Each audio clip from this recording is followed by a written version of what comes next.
पंचायत बैठ चुकी है और आज की पंचायत में हम चर्चा करेंगे बिहार चुनाव के दोनों गठबंधनों के ऊपर, क्योंकि दोनों गठबंधन में जो मारामारी चल रही है वो सभी के सामने है। हालांकि दावे ये किए जा रहे हैं दोनों की तरफ से कि सब कुछ ठीक चल रहा है, लेकिन जो तस्वीरें सामने आ रही है, जो बयान सामने आ रहे हैं, वो कहानी कुछ और ही बयां कर रहे हैं। इसलिए पंचायती रिपोर्टर्स जो पंचायत में चर्चा करेंगे वो इन्हीं कहानी कि इसके पर्दे के पीछे की रियल कहानी क्या है, रियल किस्से क्या है, वो हम आपको बताएंगे पंचायत विद रिपोर्टर्स में। और हमारे साथ आलोक जी हैं इस पंचायती चर्चा में, जो न्यूज़ 18 इंडिया, पूरे न्यूज़ 18 के डिजिटल हेड हैं। पल्लवी जी हैं, पल्लवी जी काफ़ी सीनियर एंकर हैं CNN की, और आप इन्हें इंग्लिश और हिंदी दोनों में अच्छी पकड़ के लिए मानी जाती हैं, और ख़ासकर विपक्ष की जो खबरें हैं उनमें तो इनकी पकड़ बेहद पसंद की जाती है कि किस तरह से पर्दे के पीछे की कहानियाँ ये बताती हैं।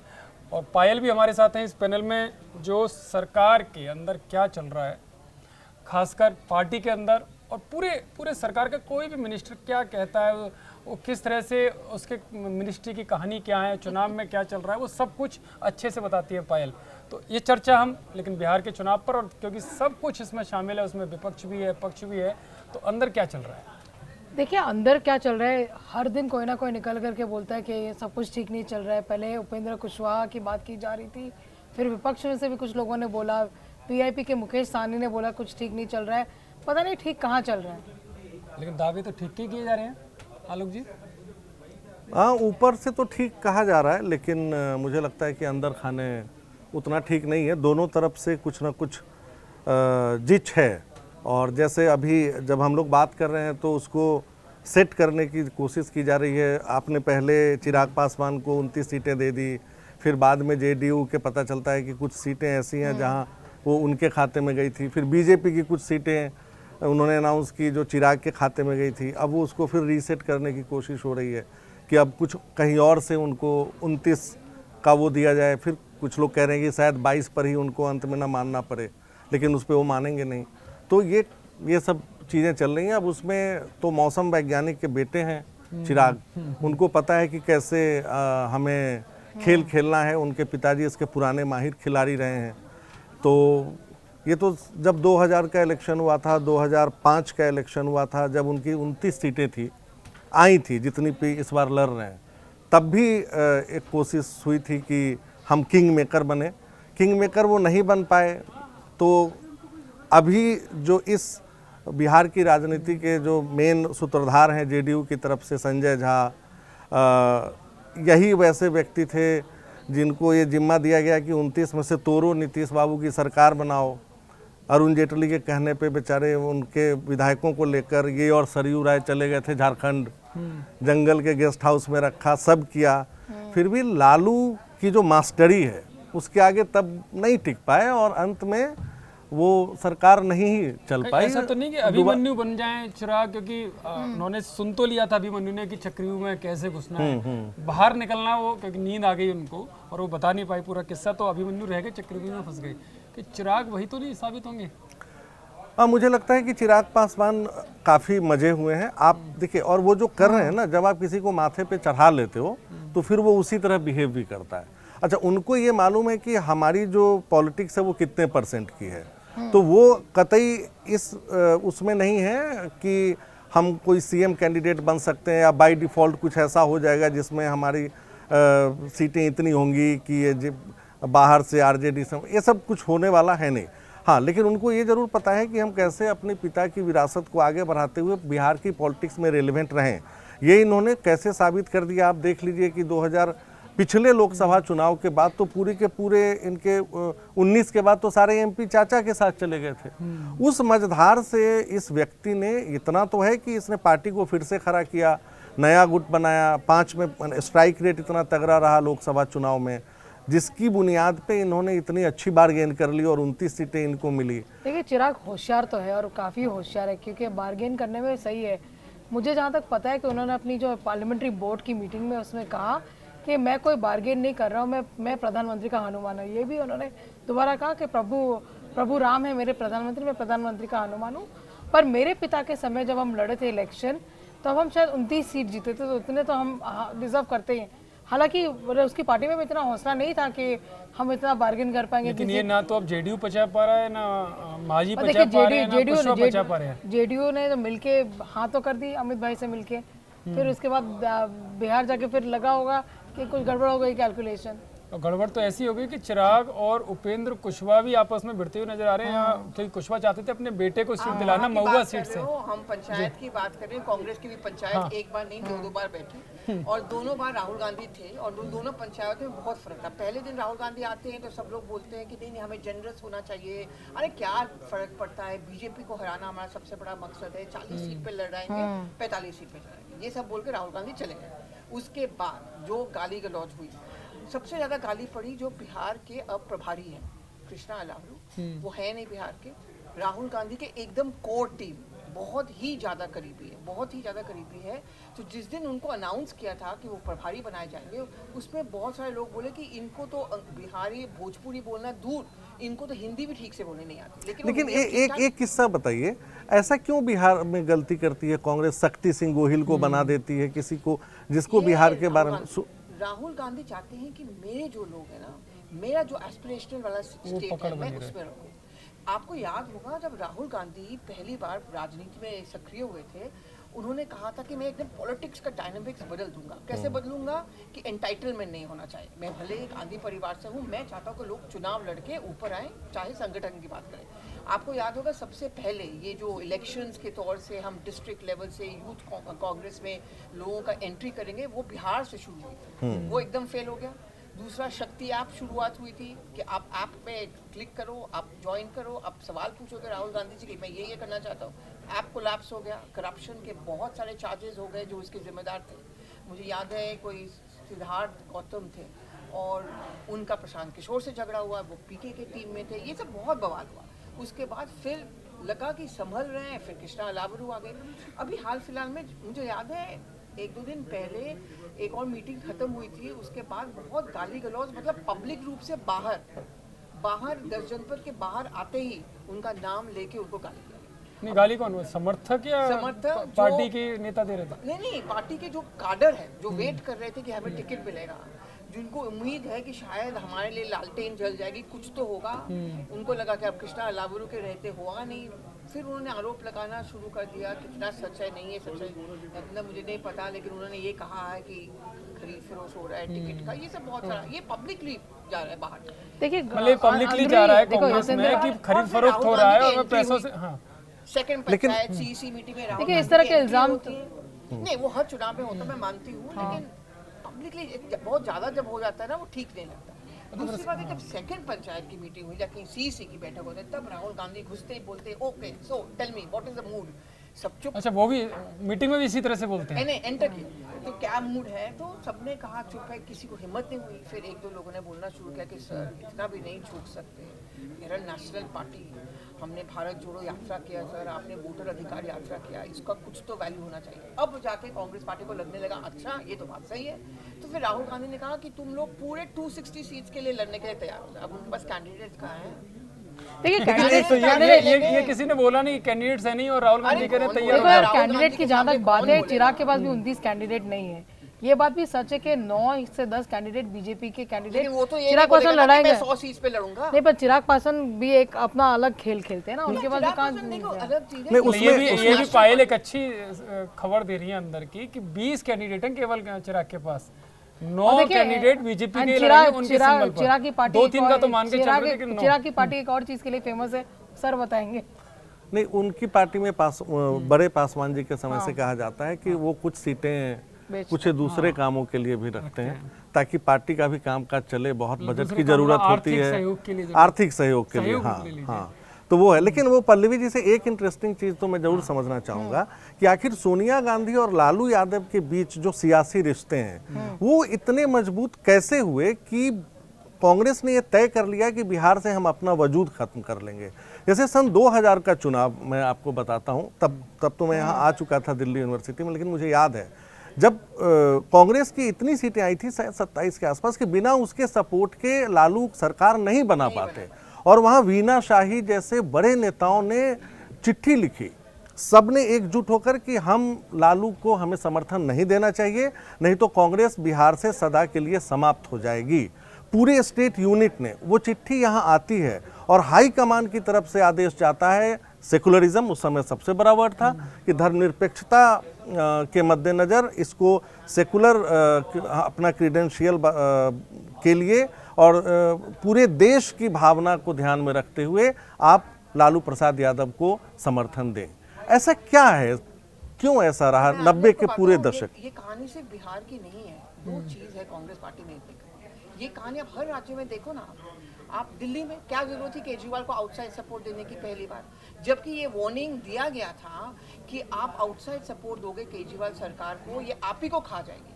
और मुझे याद है राहुल गांधी ने AICC में हमें साउंड बाइट देते हुए कहा था कि हमें केजरीवाल से राजनीति सीखनी चाहिए। फिर भी सोनिया मैडम लालू का बताइए, क्योंकि सोनिया क्योंकि मैडम लालू का अध्यादेश मैं तो बताता हूँ, वो भी सोनिया फाड़ा मैडम तो का फाड़ा राहुल गांधी ने, जो उनको बचाने के लिए। कांग्रेस पार्टी के लिए, स्पेशली गांधी परिवार के लिए सबसे बड़ी चीज क्या है, वो सबसे ज्यादा हेट करते हैं RSS plus BJP।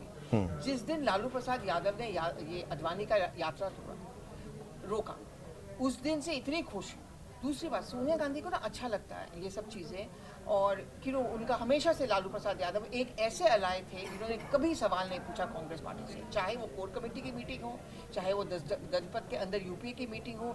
Sharad Pawar सवाल पूछते थे, कभी कभी ऑब्जेक्शन रेज करते थे, लालू प्रसाद यादव कभी ऑब्जेक्शन नहीं रेज करते थे। और आपको याद होगा, सबको, मुझे याद है मैं वहाँ थी प्रेस क्लब ऑफ इंडिया में जब राहुल गांधी ने वो ऑलमोस्ट फाड़ दिया था बिल फाड़ने। क्यों किया था? क्योंकि उनकी माँ को लालू प्रसाद यादव पे इतना लगाव है। वो हमेशा से कहती थी कि जैसा भी हो, ये क्या बोले, कुरकुरे का ऐड है ना, टेढ़ा है पर मेरा, ऐसा ही कुछ है लालू के लिए, कि हमेशा से इसने मेरा समर्थन किया। लेकिन इसी चीज़ से मैं आपको एक कल का किस्सा बता रहा हूँ। मैं कल एक आप ही के मतलब कांग्रेस के एक नेताजी के साथ बैठा था, तो उन्होंने कहा कि हमें BJP वालों से सीखना चाहिए। गठबंधन की बात आती है, मैंने कैसे, क्या हो गया उसमें? तो उन्होंने कहा जो बिहार लीड कर रहे हैं चुनाव प्रभारी हों या प्रदेश प्रभारी हों, वो बड़ा कद्दावर नेता भी हैं, क्योंकि अपने अपने पार्टी में महासचिव भी रहे हैं और एक हैं भी और एक कैबिनेट मिनिस्टर हैं। वो खुद अपने सहयोगियों के घर गए, उनसे बात की, और एक बार नहीं, 2 बार गए, 2 बार नहीं, 3 बार गए। लेकिन अब यही आप महागठबंधन में देखिए, क्या राहुल किसी के यहाँ गए अगर उन्हें अपनी शर्तें मनवानी है तो? क्या तेजस्वी किसी के घर गए? जबकि होना ये चाहिए था, अगर तेजस्वी से आप नाराज हैं तो आप लालू जी के पास जाओ। लालू तो जो आपने कहा ना अपनी माँ का, मैं वही बात पूरी खत्म कर रहा हूँ। ये आपके कांग्रेस के बड़े लीडर ने मुझसे कहा कल ऑफ द रिकॉर्ड, और उन्होंने कहा अगर तेजस्वी से दिक्कत थी तो राहुल को लालू के पास जाना चाहिए। लालू का तो वो सम्मान करते हो, लालू उनकी हर बात मानते भी हो, कांग्रेस के बहुत वफादार रहे हैं। इसीलिए तो मनोज, लेकिन ये दोनों में, NDA में और महागठबंधन में, ये जमीन आसमान का अंतर है। वो उनके समर्थक भी देख रहे हैं कि BJP वाले बड़े पार्टी होने के बावजूद, सरकार में होने के बावजूद, और उनके नेता भी बड़े हैं, वो खुद अपने छोटी तेजस्वी यादव ने जब नामांकन पत्र भरा, क्या कांग्रेस का कोई कद्दावर नेता गया? आप तो गठबंधन में हो ना, आप महागठबंधन में। मुझे याद है जब राहुल गांधी गए थे तो वहाँ पे अखिलेश यादव थे उनके साथ कैंपेन करते हुए। जब तेजस्वी यादव ने नामांकन पत्र भरा, क्या आपको नहीं लगता कांग्रेस का कोई सीनियर लीडर, चलो राहुल गांधी तो मैं एक्सपेक्ट ही नहीं कर रही थी, चलो राहुल गांधी नहीं, कोई और तो रह तो जाता ना वहाँ पे। इसीलिए हमारे गठबंधन में कोई फूट नहीं है, ये मैसेजिंग देना भी बहुत जरूरी है। BJP या NDA में आप ऐसा नहीं देखो। देखिए, इसलिए मनोज झा ट्वीट पे लिख रहे हैं, रहीमन धागा प्रेम का, वो तो 2 दिन पहले दिखाता है कि क्या हो रहा है। लेकिन दूसरी तरफ वही जो कहानी आपने बताई, कोशिश ये कर रहे हैं कि मतलब जो धागा है, देखिए ऐसा नहीं है कि NDA में सब कुछ स्मूथ हुआ है। मैं आपको बता दूं, मैं किस्सा आपको बताती हूँ कि शुरुआती दौर में जब बैठकें हुई पटना में और स्टेट इलेक्शन कमेटी मीटिंग बैठी, तो बहुत सीनियर एक नेता है, केंद्र में मंत्री भी है, वो फैल गए, वो चौड़े हो गए। वो बोला कि मैं अपने यहाँ से जो कॉन्स्टिट्यूंसी से एक ही नाम दूंगा, तीन नामों का पैनल नहीं दूंगा। तो उनको समझाया गया कि भाई ये हमारी पार्टी की प्रथा रही है, आप कोई एक्सेप्शन नहीं है।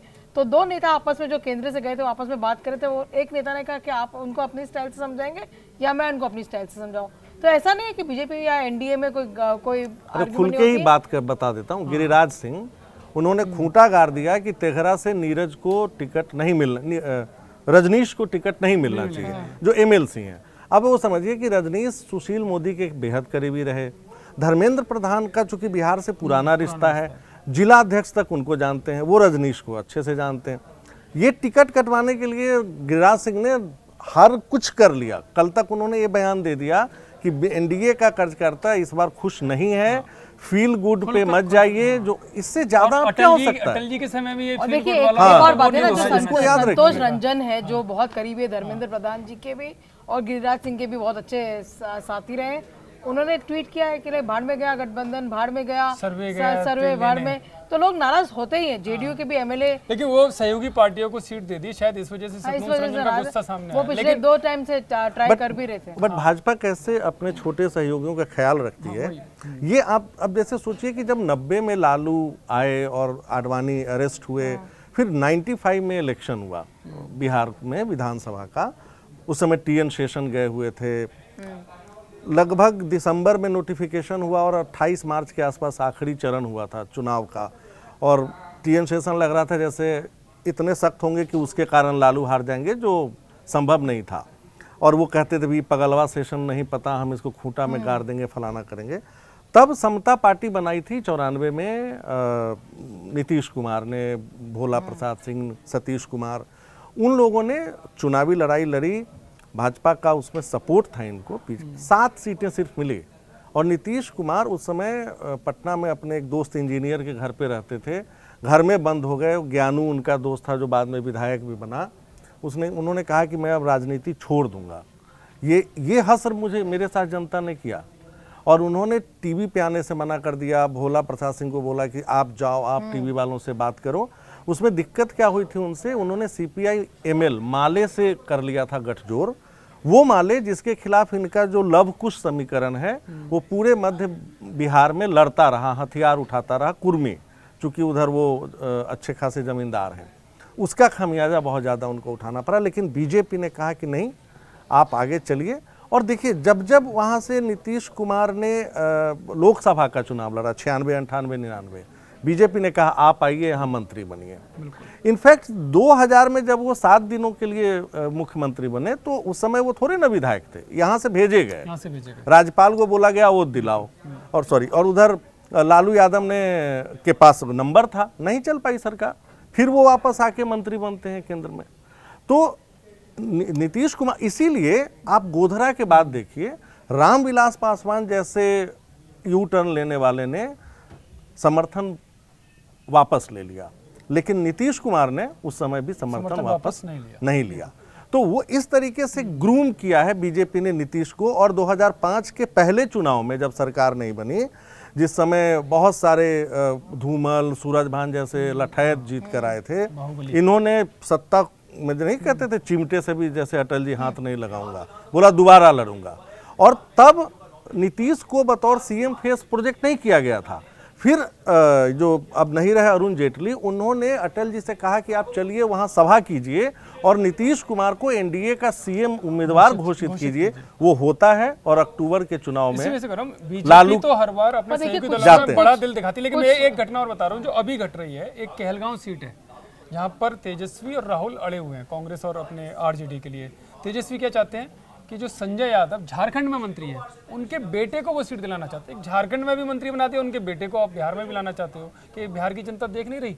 कांग्रेस का ये कहना है कि भाई 9 बार से उनका विधायक वहां से जीतता है। अजीत शर्मा पिछली बार जरूर हारे, लेकिन इसका लेके उनकी सीट आप छीन लोगे और उसमें तो वो मतलब छोटी छोटी बातों पर झारखंड के व्यक्ति को यहाँ पर लाना चाहते हैं। चल रहा है ना, उनको अपने बेटे के लिए वो सीट चाहिए थी महुआ वाली, वो मिली नहीं और चिराग पासवान ने अपनी सीट डिक्लेयर कर दी। अब अमित शाह से बातचीत तो उनकी हुई है, देखते हैं आगे क्या होता है। ठीक है, उपेंद्र कुशवाहा के लिए बहुत सारी चीजें हैं। एक तो लोगों का दिल्ली के सर्कल में ये भी मानना है कि उपेंद्र कुशवाहा को मंत्री भी बनाना केंद्र में, कुछ लोग ये भी करें उनकी राज्यसभा भी बढ़ानी है। तो कलह कम नहीं है, एनडीए में भी बहुत सारे। हमें पता चला कि पिछले 1-2 दिन में संजय झा और ललन सिंह आके दोबारा केंद्रीय नेतृत्व से मिल गए बीजेपी से, पता ही नहीं चला ना, क्योंकि यहाँ पे क्या होता है सब कुछ अंदर खाने कर लेते जितनी कोशिश होती है। और पहली बार ऐसा हो रहा है कि जो 4-5 लोग अलग अलग चुनाव लड़ते रहे बीजेपी के साथ, वो सब मिल करके एक साथ चुनाव लड़ रहे हैं। इसी उपेंद्र कुशवाहा का सामान विधायक आवास से पटना में नीतीश कुमार ने फिकवा दिया था 2010 में, क्योंकि ये एफडीआई के मुद्दे पे जब लोकसभा में पार्टी के मत से अलग होकर इन्होंने वोट किया था। रिश्ते दोनों के बीच उतने अच्छे नहीं है। जेडीयू के भीतर नीतीश कुमार, अब अंदर की खबर शायद आपको पता हो, जो परसों हुआ है और कल मनीष वर्मा जो कहीं नहीं नजर आ रहे हैं, अचानक सक्रिय होते हैं active पर और सीएम हाउस में पहुंचते हैं। उपेंद्र कुशवाहा अगर राज्यसभा सांसद बने वो भी तो जेडीयू की मेहरबानी से ही बने। हाँ, लेकिन बट ये अच्छी कहानी बता रहे हैं मनीष। ये मनीष वर्मा जाते हैं और नीतीश को बोलते हैं क्या हो रहा है, आपका तो कुछ है ही नहीं, आपने जिसको सिंबल दिया रत्नेश सदा को, उसकी सीट तो दूसरे के पास चली गई। फिर ये ऐसा कहा जा रहा है कि नीतीश कुमार ने फोन लगाया और ललन सिंह और संजय झा को काफी सुनाया कि भाई ये सब फैसले कैसे आप ले रहे हैं। फिर वो बैक ट्रैक होता है, आज वो मैनेज करने के लिए संजय झा बोलते हैं कि हमारी टीम में वो 4 बजे जो प्रेस कॉन्फ्रेंस होने वाली थी, वो एक अनाउंसमेंट की, वो टली।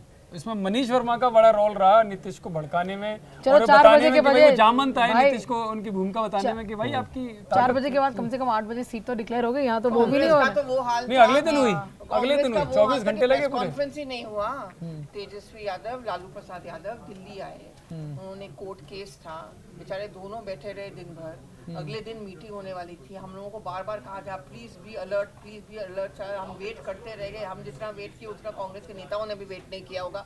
वेट करते रहे कि खड़गे जी के यहाँ से अब बुलावा आएगा।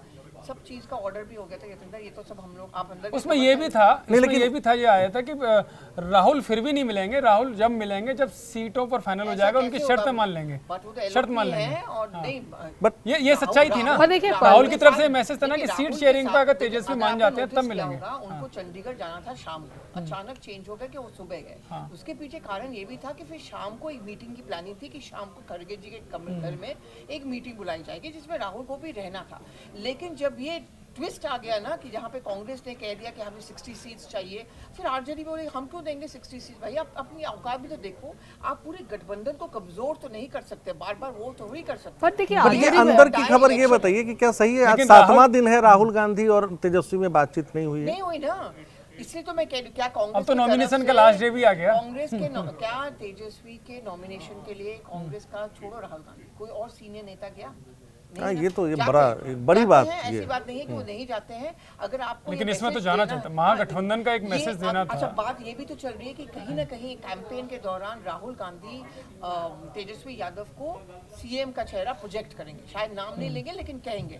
तो ऐसे आदमी के नॉमिनेशन के लिए कांग्रेस का किसी नेता को चला जाता, अखिलेश प्रताप सिंह ही चले जाते हैं, या शकील अख्तर चले जाते हैं, या कृष्णा राहुल चले जाते हैं। ये मैसेज तो आप पक्का लोगों को दे देते कि नहीं, कुछ भी चेंजेस दिक्कत हो, मतभेद है, मनभेद नहीं है, हम इसी वजह से मैंने कहा था ना कि तस्वीरें तो आप बयान को छोड़ दे रहे हैं और तस्वीरें एक चीज और बताइए, डिफरेंस है एनडीए में और यही डिफरेंस है महागठबंधन। एक चीज और बताइए, एक तरफ तेजस्वी यादव परेशान है क्योंकि राहुल गांधी उनको डीएनडी कह दे, ब्लॉक कर दे, जो भी कह दे वो कर दिए। दूसरी तरफ उनके परिवार में भी बहुत नाराजगी है संजय यादव को लेके। हाँ, ये तो हम लोगों ने पिछली बार भी चर्चा की थी कि संजय यादव जब बिहार की आप पॉलिटिक्स करते हैं, भोजपुरी नहीं बोल पाएंगे, मगही नहीं बोल पाएंगे, आप एक रणनीतिकार के तौर पे बैठे हुए हैं, आपने उसमें राज्यसभा का भी मेंबरशिप उनसे ले लिया, और जो जितने 9 बच्चे हैं उनके लालू यादव के, उसमें धीरे धीरे सभी भाई बहन में अब ये चीज़ आ रहा है कि ये फैसले करवाने में सबसे आगे हैं और हमें पीछे रखने में सबसे आगे हैं, तो परिवार को ये बांट रहे हैं। अब उसकी जो बानगी दिखी वो दिखी उनकी रथ यात्रा जब उन्होंने शुरू की, और जब वो तस्वीर आई कि उस रथ पर सबसे जो तेजस्वी के बगल वाली सीट है वहाँ बैठे हुए हैं संजय यादव, जिसको लेकर बहुत हंगामा हुआ कि ये लीड आप कैसे कर सकते हैं इस बिहार में। और इसके कारण संजय यादव को लेकर, और संजय यादव एक तो टेक्नोक्रेट हैं, संजय यादव आप ये कहिए कि वो 10 लोगों के फ़ोन नंबर उनके पास है, उन्हीं का उठाएंगे, किसी का उठाएंगे नहीं। उन्होंने यहाँ तक एलूफ रखा है, उसको प्रोटेक्टेड रखा है ना तेजस्वी यादव को, कि शायद तेजस्वी यादव, अब मैं बता दूं कि अगर आपको तेजस्वी यादव, शायद आप लोगों के में कुछ लोग गिने चुने पत्रकारों के पास नंबर होंगे, लेकिन अगर उन तक पहुंचना है तो उसका रास्ता बनते हैं संजय यादव। और संजय यादव ही जो पट्टी पढ़ाते हैं उनको कि भाई किससे बात करनी है, किसको।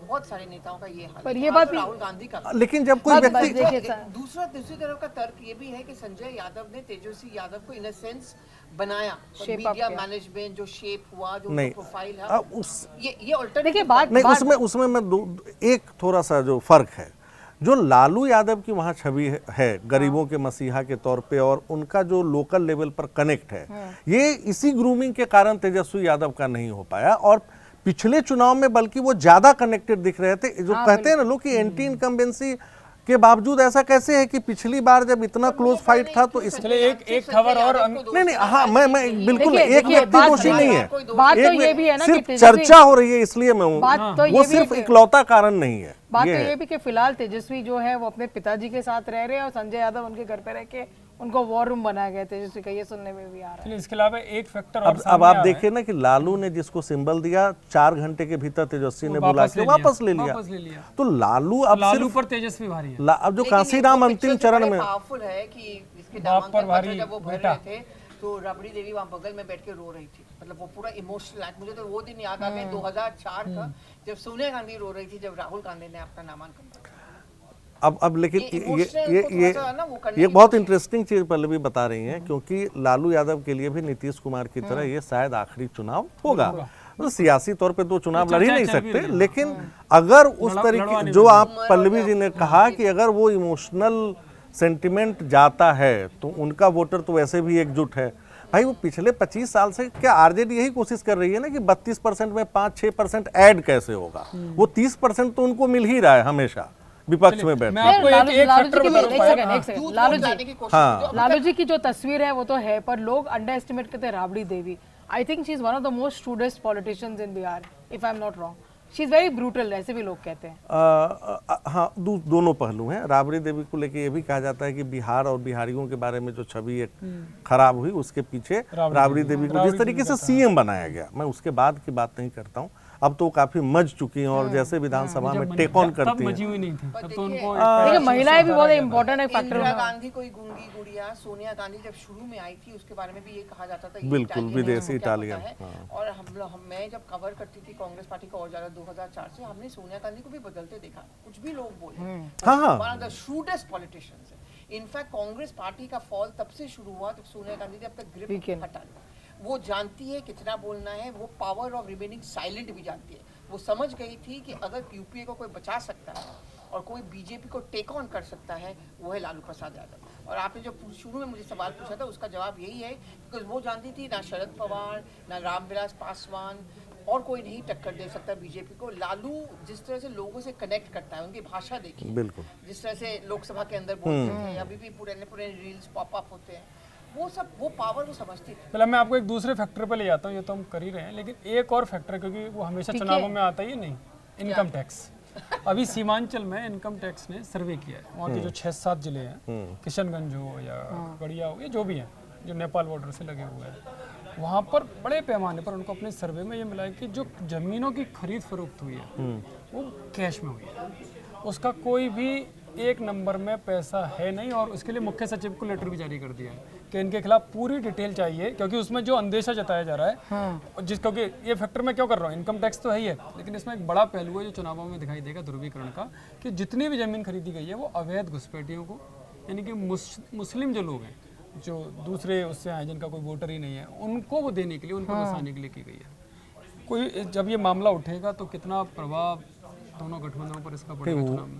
ये सामने आ गई रिपोर्ट इसलिए आपको लग रहा है, अगर नहीं भी आती तो बीजेपी कहाँ पीछे रहने वाली थी। उसने तो पूरा का पूरा जो एसआईआर था उसी को घुसपैठिया चिन्हित करना, और पता चलता है किशनगंज से 2 मिले हैं, वो भी नेपाल के हैं। तो लेकिन बीजेपी इससे अपने एजेंडे से पीछे नहीं हटेगी। बीजेपी का कोर वहाँ पे पॉलिटिक्स वही चलेगा, ध्रुवीकरण वाला। उस इलाके में जितने भी जैसा आपने बताया इनकम टैक्स की जांच में ये पता चला है, लेकिन असली चीज तो ये है, जैसे इससे इनकम टैक्स से याद आया, इनकम टैक्स की एंट्री से मुझे याद आया कि जो ये कर्पूरी ठाकुर लोहिया के समाजवाद के पुरोधा बताते हैं, विरासत बताते हैं, उनकी आत्मा दिखती है जब वो अपना हलफनामा दायर करते हैं कि कौन कितने के मालिक हैं। तो लास्ट इलेक्शन में ही जैसे तेजस्वी का आज वाला देखते हैं, पता चलता है, लेफ्टिस्ट का पता चलता है। पिछली बार तो 6 करोड़ था, आज देखते हैं कि कितनी संपत्ति बढ़ी राघोपुर से, मतलब जब उन्होंने हलफनामा जो दिया एक और व्यक्ति न्यूज में बने हुए लगातार बिहार में सबसे ज्यादा इंटरव्यू भी वही दे रहे, पीके ने क्या कर दिया? पीके तो अब कह रहे हैं वो इलेक्शन ही नहीं लड़ेंगे। हाँ, वो तो कह रहे थे जोर शोर से कि राघोपुर में लड़ूंगा, लेकिन राघोपुर में जब वो सभा करने गए तो ज्यादातर लोगों ने पहचान ही नहीं रहे थे, तो डर गए हैं क्या वो? अंदर की खबर क्या है? ये बहुत इंटरेस्टिंग है। और कभी वो कह रहे थे करगहर से लड़ूंगा, कभी कह रहे थे राघोपुर से लड़ूंगा। उसके चक्कर में तेजस्वी ने मन बना लिया कि मैं 2 जगह से लड़ूंगा। वो आदमी खुद रन छोड़ कैसे बन गया, ये इंटरेस्टिंग तेजस्वी है। तो ताल ठोक रहे थे कि नहीं, जहाँ इसके- से आओगे वहीं से मैं नहीं, लड़ूंगा। इसके पीछे ये जरूर मैं मानता हूँ कि पीके रणनीतिकार हैं, उनको मालूम है कि अगर खुद हार गए तो फिर जनसुराज को आगे रखो, नैया खुद डूब पीछे जाएगी। रहो, यही बेस्ट है। मतलब नैया बा- नहीं डूबने देनी। हाँ, तो वो उस पॉलिसी पे चल रहे हैं, रिस्क नहीं लेना चाह रहे, हारने से डर गए हैं, इससे क्लियर और है। एक मुझे लगता है Prashant Kishor again to his defence, उन्होंने कभी ये कैटेगोरिकली कहा था क्या कि मैं ही लड़ूंगा राघोपुर से? उन्होंने ये नहीं कहा था कि मैं चाहता हूँ कि अमेठी जैसे हुआ था वैसे तेजस्वी यादव के साथ हो, और दूसरी बार मैं लड़ूं या ना लड़ूं ये मेरी पार्टी फैसला लेगी। हाँ, उन्होंने ये कहा था कि राघोपुर से बहुत सारे कार्यकर्ताओं ने आवेदन दिया है कि हमें बनाया जाए। पार्टी भी तो पीके मैं- ही है ना, पीके अगर तो चाहेंगे, देखिए, ये तो देखिए, सब कहने की बात है, देखिए, पॉलिटिकल चार बातें पांच- होती चार- है ना। अरविंद केजरीवाल सर्वे कराते थे कि मैं लड़ूं ना लड़ूं, सबको पता है। 4-5 महीने कांग्रेस में पहले तो वैसे ही है। 4-5 महीने पहले ऐसे पार्टी दावा तो तो गांधी माननीय परिवार चिराग है। पासवान जी ने भी किए थे कि मेरी पार्टी चाहती है कि मैं मैं इलेक्शन चल लड़ूं। रहा सीएम कहने की पद बातें का होती है, फेस आपको उनको काडा का भी थोड़ा सा कंफ्यूज रखना है। और पीके उसी स्कूल के प्रिंसिपल है जहाँ पे वो कहते हैं कि छपते रहो, खबर में रहो, तो खबर में है। देखिए खबर में एक और 3 साल से खबर में है, ये सस्टेन कर पाना उतना आसान नहीं है। खबर में एक आदमी और भी है। प्रिंसिपल है वहाँ से एक बीजेपी के बड़े नेता जो मंत्री वो कहते हैं कि वो जहाँ के प्रिंसिपल है और उस स्कूल में मैं नहीं बनाया था। देखिए एक और आदमी खबर में लगातार बना हुआ है, नित्यानंद राय को मैंने इतने सालों में कभी इतना एक्टिव नहीं देखा। नित्यानंद राय लगता नहीं, है उसकी पूरे कहानी सूत्रधार बता। कट मोचन बनते हुए सूत्रधार है। उसकी कहानी नित्यानंद राय जी की है कि रामविलास पासवान जी जब जीवित थे उनसे पारिवारिक रिश्ते उनके रहे। उनकी जो पहली पत्नी है उनसे भी घर का रिश्ता रहा, ये घर आते जाते रहे। जब बरसी हुई थी पहली तो नित्यानंद राय उनके घर पे गए थे और उन्हें कहा था कि जीवन में जो सुख दुख में हमने साथ निभाया है रामविलास जी ने मेरे साथ, वो मैं जिंदगी भर मरने तक नहीं भूलूंगा। उपेंद्र कुशवाहा को लेकर भी अमित शाह के यहाँ वो गए आज मनाने, जब वो महुआ सीट पे विवाद हुआ। हाँ, क्या संकट मोचन बन गए हैं नित्यानंद राय एनडीए के? बिल्कुल, चूंकि चिराग सबसे बड़े संकट थे तो पहले उसमें वो इन्वॉल्व होते हैं और मनाते हैं। अच्छा, उनका ऐसा है ना कि जैसे उनको मालूम था कि चिराग मंत्रालय में है, फिर भी गए, उनकी माँ से मिले, हाँ, माँ से हालचाल लिया, तबीयत कुछ ठीक नहीं थी। ऐसा नहीं है कि वो नाराज थे और नहीं आ रहे थे। इनका उसी का फायदा बीजेपी ने उठाया, कोई भी करेगा कि जिनका ज्यादा कनेक्ट। देखिए नित्यानंद राय वही व्यक्ति है, जब चिराग पासवान ने अपना घर खाली किया था तो उनका घर का सामान था वो नित्यानंद राय जी के घर पे 2 महीने तक रहा था। अच्छा, और पारिवारिक संबंध दूसरा कुशवाहा वाले में ये भी है ना, अगेन जैसे हाजीपुर रामविलास पासवान या पासवान फैमिली का पॉलिटिकल बेस्टियन रहा है, उपेंद्र कुशवाहा का तो घर ही है ना वहीं हाजीपुर वैशाली में, और ये वहीं के हैं, उजियारपुर से खुद भी लड़ते रहे। एमपी भी हैं नित्यानंद राय, एक ही इलाका नित्यानंद राय ने हर किसी के घर में घर बना सेंध लगा रखी हाँ, है। वो होता है ना कि आपके पास कोई एक ऐसा राजनीतिक चेहरा हो जिसकी ये भी कहते होंगे मेरे सामने वाली खिड़की में नित्यानंद राय रहते हैं। हरकिशन सिंह सुरजीत टाइप का आदमी तो आपको चाहिए ना इस देश में, जो सबसे कनेक्ट करे, तो वो चीज है नित्यानंद राय। देखिए अभी तो कैंपेन शुरू होगा, उसके बाद इलेक्शन लड़ा जाएगा, उसके बाद जीता जाएगा। ओबीसी का बताइए, ओबीसी से बात हुई यहीं तक आपकी इस नहीं है। दौरान? ओवैसी से इसकी बात किसकी बात हुई? संकट उसी तक भी नहीं है। सो मैं ये कह रही थी कि ओवैसी तो लड़ रहे हैं सीमांचल में, उन्हें बड़ा गुस्सा आया था पिछले बार। उन्होंने कहा कि मैं इधर से उधर से मैंने जुगाड़ करके अपने लोगों को लड़वाया है, ये तेजस्वी यादव मेरे लोगों को चुरा के ले चले गए।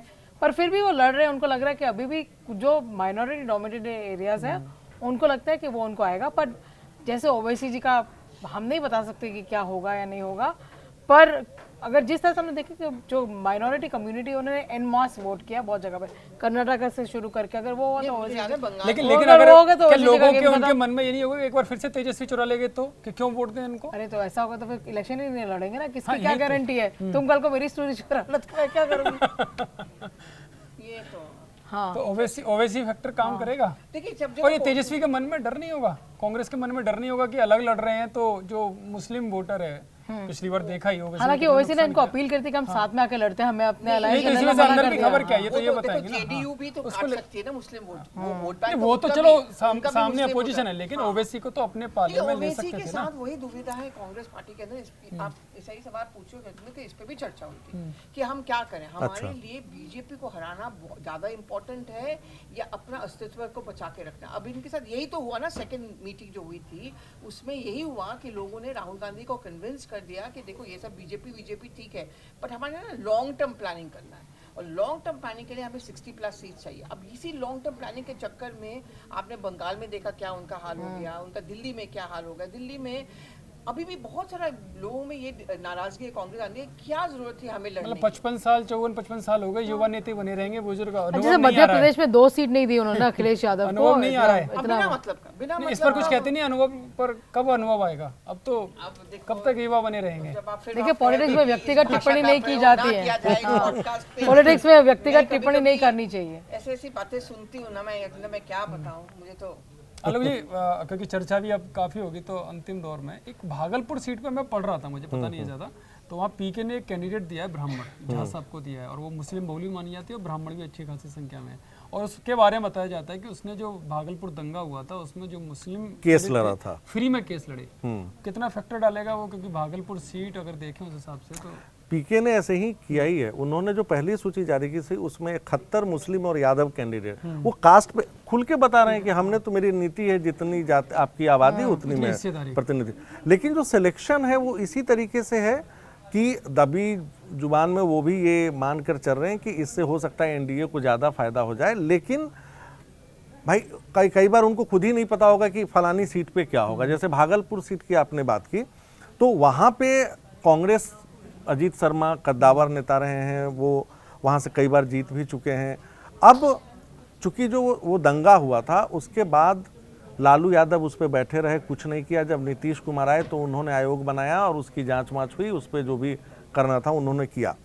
लेकिन भागलपुर के उन दंगों का जो दंश है ना, अब भागलपुर में उतना मैटर करता नहीं है। तो मुझे नहीं लगता है कि उनका केस लड़ा था इसलिए मुसलमानों का वोट पीके के कैंडिडेट जनसुराज को पूरा का पूरा ट्रांसफर होगा। इसमें मैं ओवैसी की पिछले चुनाव की जीत को भी बड़ा फैक्टर मानता हूं। 5 सीटें जो ओवैसी ने जीती थी, उसके बाद मुस्लिम वोट और जिस तरीके से 12-13 सीटों से फासला रह गया था तेजस्वी का, मुस्लिम वोट इस बार एक मुश्त लालू के पास जाएगा, ये समझते हुए कि उनके मसीहा का आखिरी चुनाव है। ये बात तो सही है ना, जैसे पल्लवी जी ने कहा कि दुनिया में शिवसेना कांग्रेस से सरकार बना लेगी, दुनिया में किसने सोचा था? लालू ने कभी भी उससे समझौता तो नहीं किया। तो वो जो 5 सीट काट ली ना, वोट कटवा की जो बात होती है वो मुसलमानों के जेहन में इस बार होगा। और माइट भी कि आरजेडी के फेवर में सारा वोट मुसलमानों का एक मुश्त जाए। पीके भी शायद उतना, देखिए पीके, लेकिन अगर ये वाली भावना जो आप बता रहे हो तो फिर अति पिछड़ों और अति दलितों के मन में भी होगी नीतीश कुमार के प्रति, क्योंकि उनका इलेक्शन लास्ट है, तो ये वोट तो उधर भी शिफ्ट हो सकता है। यहाँ पे कई फैक्टर काम करेंगे। अब जैसे उन्होंने तो पहले बिजली फ्री कर दी, फिर इसके बाद 400 से 1100 वृद्धावस्था पेंशन कर दिया, 10,000 रुपये अभी पहली किस्त दी है। लेकिन नीतीश कुमार के साथ सबसे बड़ी जो दुर्घटना कही है उनका हेल्थ है। वोटर को पता है कि ये सीएम अगर बने भी तो 6 महीने से ज़्यादा नहीं रहेंगे। लेकिन इसमें एक समीकरण मुझे याद है जो मुझे लोग बता रहे थे वहाँ के, क्योंकि नीतीश कुमार ही थे जिन्होंने 20-25 साल पहले साइकिलें बांटी थी लड़कियों को, हाँ, ड्रेस बांटी थी, स्कॉलरशिप दी थी, और वो वोटर बन गई हैं आज 50 तो और महिला, क्योंकि एक एमबाई समीकरण चलता है मुस्लिम यादव, लेकिन दूसरा एमबाई समीकरण भी तैयार हो गया है महिला और युवा वाला। हाँ, लेकिन वो किस तरफ? देखिए अभी आप युवाओं से बात मैं करिए। इस चीज पे बताती हूँ आपको कि खाली जब- बस एक सेकंड, मैं एक बार बता देती हूँ। जब प्रधानमंत्री पहली बार एनडीए के सांसदों को मिले थे, चिराग पासवान की पार्टी को मिले थे, तो प्रधानमंत्री ने उनकी पार्टी के एमपी से कहा था कि आपको नया एमवाई समीकरण करना है, और चिराग के पास वो एबिलिटी है, वो है महिला और युवा के। वही मतलब ये तो एमबाई समीकरण के मायने ही चेंज हो रहे हैं यहाँ पर तो। और जो नीतीश कुमार का मैंने बताया 20-25 साल पहले उन्होंने इसकी शुरुआत कर दी और वो आज वोटर बन चुकी है महिला। यतीन जी, अभी आप 100 लोगों को कहीं जमा कर लीजिए बिहार में, शायद 1-2 व्यक्ति ही होगा जो नीतीश कुमार पर कोई हमला करेगा, कोई बोलेगा भ्रष्टाचार। सब तारीफ करते हैं, इसमें कोई दो राय नहीं। देखिए हमारे समाज में भी हमारे समाज में भी ऐसा मध्य प्रदेश वाला जैसे था ना कि मध्य प्रदेश में लंबा शासन हो गया शिवराज सिंह का, उनसे ऊब गए लोग ये कह रहे हैं, लेकिन नाराज कोई नहीं था। और ये शायद नीतीश कुमार के बारे में आप बिल्कुल देखिए, नाराज जो उनकी नाराज कोई नहीं है उनसे। उनकी सेहत के बारे में जो बात करते हैं, हमारे समाज का कल्चर ऐसा है कि हमारे बीच में अगर कोई उम्रदाय कोई बंदा हो या कोई इंसान हो, तो हमारे मन में हमेशा उनके लिए सिंपैथी होती है, घृणा नहीं होती। इसीलिए मुझे लगता है ये कांग्रेस का जो स्ट्रैटेजी है ना, और हर साउंड बाइट उनका सुनिए, उनका फोकस भी यही रहेगा, नीतीश कुमार अब इतने बीमार हैं कि वो सत्ता करने के लायक नहीं है। बिल्कुल, ये बहुत ही गलत, मेरे हिसाब से एक गलत नैरेटिव। देखिए मनीष वर्मा ने दिखा दिया कि नीतीश कुमार अड़ सकते हैं अभी नहीं, पर लोग ये कहते हैं, लोग ये कहते हैं पूरा कि गठबंधन हिला दिया उन्होंने और अनाउंसमेंट जो होना था वो भी नहीं हुआ। नीतीश कुमार के आसपास के जो उनके करीबी लोग हैं वो कहते हैं कि नीतीश कुमार के बारे में अब जो जो भी कह लीजिए, जिस मोमेंट वो अपने टेबल पे बैठ के कोई फाइल साइन करते तो नीतीश कुमार एकदम अलर्ट होते हैं। उन्होंने आज तक कोई गलत फाइल साइन नहीं करी, तो एक ये भी एक फैक्टर को देखना पड़ेगा। हाँ। वो उसमें रहते पर देखिए, हमें एक बहुत बड़े नेता ने कहा था जब तुम और हम साथ में बैठे हुए थे कि नीतीश कुमार के फैक्टर को हम उनकी सिंपैथी के खिलाफ की तरह यूज कर सकते हैं, उनके खिलाफ वो हमें डिपेंड करता है हम किस तरह से कैंपेन करेंगे उसके ऊपर। एक और मैं देख रहा था कहीं बड़े मीम चल रहे हैं आजकल कि बेरोजगारी की बात हो रही है, नौकरी की बात हो रही है। ऐसे गांव में एक बुजुर्ग सा आता है और बड़े उससे कहता है कि जी आप कुछ भी कर लो, कोई सी भी योजना चला लो, थोड़ा हमारा भी ध्यान रखो, हमारा दिमाग खराब हो जाता है, शराब नहीं मिलती। तो शराबबंदी हटानी चाहिए नीतीश को, ऐसी नहीं मीम चल रहा है इस तरह के, नहीं, इसका फर्क पड़ेगा वहाँ? देखिए अगर इसको आर्थिक दृष्टि से देखें तो जब बंद हुआ था तब 7,000 करोड़ की आमदनी थी बिहार सरकार को, एक छोटे विभाग का बजट होता है। आज आप यूपी में देखिए 57,000 करोड़ के आसपास का रेवेन्यू है, और योगी से सबसे बड़ा योगी ही यहाँ का सीएम है। तो सबसे ज्यादा जो सीमांचल हो या कहीं भी योगी की जनसभाएं होने वाली हैं, डिमांड उन्हीं की है। हाँ, तो वो शराबबंदी को लेके वहाँ पे जो उन्होंने जीविका दीदियों के उनको श्री कृष्ण हॉल में बैठे थे और पीछे से आवाज़ आई और 4 महिलाओं ने कहा कि बंद कर दीजिए, उन्होंने बंद कर दिया। उसके बाद आप नेशनल फैमिली हेल्थ सर्वे के सारे रिपोर्ट्स देख लीजिए, न महिलाओं के खिलाफ हिंसा घटी है, न ओवरऑल क्राइम घटा है, और सबसे इंटरेस्टिंग चीज़ कंजम्पशन भी 50% हुआ है। मतलब आप ऐसे उसमें आप डेटा देखेंगे हंसेंगे, country made liquor, foreign made, अरे उस जब बैन है तो लिकर वो कंज्यूम हो कैसे रहा है? मैं बता दूं, पिछले इलेक्शन 2020 की बात है, हमारे एक साथी थे, वो बेचारे दिल्ली की गाड़ी से गए थे वहां पे, उनको ढूंढते हुए लोग उनके होटल तक आ गए कि आपको जरूरत होगी, आपको यहाँ नहीं मिलेगी। तो उस तरह से जैसे शराब बैन मेरे गृह राज्य में भी गुजरात में, पर आप देखिए किस तरीके से होते हैं, एक्साइज प्रॉपर फॉर्म भरा जाता है। मैं इस बेवड़े का नाम, बेवड़े के बाप का नाम, बेवड़ा कब से पी रहा है। अब इसमें इंटरेस्टिंग फॉर्म को देखकर भैया हमें लेना ही नहीं है इससे। अब इसमें इंटरेस्टिंग चीज बता रहा हूँ, और जितना भी अगर आप ले भी ले, आप दारू पीकर सड़क पे दिखे तो आपको कोई नहीं बचा सकता। एक जो इंटरेस्टिंग चीज नीतीश कुमार चूंकि सुशासन बाबू के तौर पे उनकी छवि रही है, उन्होंने ये डिसाइड किया था कि हर थाने में 2 विंग होंगे, एक इन्वेस्टिगेशन करेगा और एक जो है वो लॉ एंड ऑर्डर देखेगा। शराबबंदी के बाद चाहे जाने अनजाने में ही वो पूरा पुलिस स्टेट की तरह बदल गया। गांव में जो थाना है उसका काम ही इकलौता सिर्फ और सिर्फ 90% प्री ऑक्युपाइड है पुलिस फोर्स शराब को रोकने में, पकड़ने में। 3.5 लाख लोग बंद हैं जेलों में। मतलब पैसा भी तो मैं कहता हूँ कि इससे फायदा क्या फायदा इतना हुआ जिसके कारण हम शराबबंदी को जायज ठहरा सकते। और शराबबंदी तो लागू नहीं, शराबबंदी भले हो गए पर होम डिलीवरी तो होम डिलीवरी हो रही है। पल्लवी जी, फिर क्या लग रहा है ये महागठबंधन और एनडीए यहाँ एकजुट और यहाँ महागठबंधन सिर्फ डबल वाली? महागठबंधन सुलझ जाएगा। नहीं, अब तो पहला फेज भी, अब तो कैंपेन भी शुरू हो गया। कि मुझे लगता है जो कांग्रेस को लगा था कि ना वोटर अधिकार यात्रा से हमारे एक हाइप पे थे, हम आगे जाएंगे, वो मूड थोड़ा डाउन हो गया है। बट इसके बावजूद एक बार फिर से राहुल गांधी पे नाराज समर्थकों को किस तरह से तेजस्वी के नामांकन में भी नहीं गए। अब कांग्रेस कार्यकर्ताओं का आदत हो गई है हताश होने की। अब मुझे लगने लगा इसलिए वो लोग अब लड़ ही नहीं पाते। दूसरी बात मुझे लगता है अगर कांग्रेस का प्रदर्शन अच्छा नहीं रहा वोटर अधिकार यात्रा का, फिर लेकिन नैरेटिव फेल हो गया ना। लेकिन अंत आप ही से करना चाहूँगा, आप इसके बारे में बता। मैंने परसों पढ़ी हिंदुस्तान टाइम्स की रिपोर्ट, एक अखबार, जिसमें उसने क्लेम किया है कि जिस रिपोर्टर ने कि मैंने उस रिपोर्ट को देखा है, बीजेपी ने जो इंटरनल सर्वे कराया है उसी में लिखा हुआ है कि बहुत ही क्लोज फाइट होने जा रहा है। वो रिपोर्ट सही है या आपको कुछ पता? नहीं, अभी 160 से ऊपर कह रहे हैं। अभी तो 160 से ऊपर कर रहा है, और इंटरनल रिपोर्ट जिस तरह की होती है ना, क्लोज फाइट तो हुई नहीं थी। देखिए एक चीज पार्टी ने बहुत अच्छी कर ली कि जो बहुत सारे बाहर से लोग आते हैं, जैसे प्रशांत किशोर की कंपनी वगैरह भी,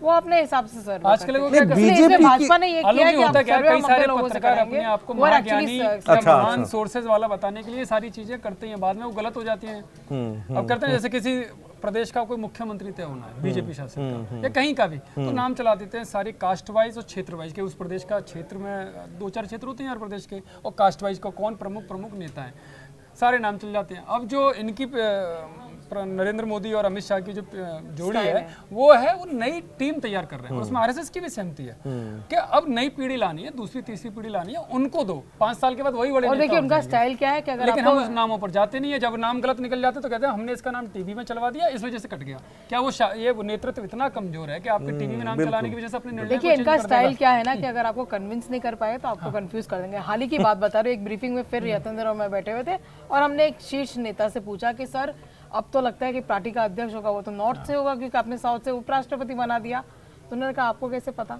कह रहे नरेंद्र मोदी और अमित शाह कौन से राज्य से? एक ही राज्य से। तो आपको कन्विंस नहीं कर पाएगा तो कंफ्यूज कर प्रेसिडेंट भी रहे और प्रधानमंत्री भी रहे और गृह मंत्री भी और प्रधानमंत्री भी हैं।